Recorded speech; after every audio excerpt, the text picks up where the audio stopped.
देखिए उम्मीद मुझे नहीं थी और मुझे यही उम्मीद थी कि जिस तरह के पहले जो पीएसएल के मैचेस पिंडी में खेले गए हैं उसमें आपके सामने 2-200 रन 250 रन इस तरह बनते रहे और मुझे यही उम्मीद थी कि इस दफ़ा भी ऐसे ही होगा। लेकिन अगर हम ये देखें कि जिस तरह फ़खर जमान की टीम में वापसी हुई है, मतलब पीएसएल में तो थे पहले, इंजरी के बाद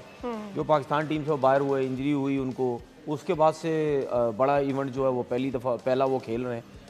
उनकी फॉर्म कहीं हमें नज़र नहीं आ रही थी। ये उम्मीद थी कि शायद इस मैच में भी इतना परफॉर्म ना कर सकें। उसके बाद जो मोहम्मद नईम एक लड़का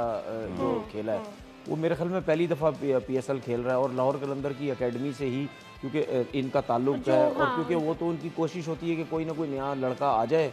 उनको फिर यहीं से पीएसएल खिलाएं और यहीं से डायरेक्ट पाकिस्तान खिला दें। कहीं ना कहीं मुझे थोड़ा सा माजरत के साथ, मैं आपको पता है फिर मैं जब टीवी पे बैठ जाता हूँ कुछ ना कुछ बातें तो करता रहता हूँ। मुझे ये फील होता है क्योंकि ये मोहम्मद नईम को भी लाया गया, कोई डोमेस्टिक क्रिकेट कोई कुछ भी नहीं खेला, तो मेरा माइंड जाता है कि आकिब जावेद पाकिस्तान टीम के हेड कोच हैं, इसका लाहौर कलंदर से है, यही 2-4 पाकिस्तान में तो ये होता है जैसा जांदाद को खिला दिया, 2-4 विकेटों पे पाकिस्तान खिला दिया, तो आकिब जावेद हेड कोच होंगे, ठीक है, इनको बहुत इजी हो जाएगा पाकिस्तान खिलाना। नईम को, मोहम्मद नईम को 2-4 इनिंग में 2-3 50 किए, चलो जी आ गया जी, मुंडा मिल गया है, छक्के छक्के इंटेंट वाला मिल गया।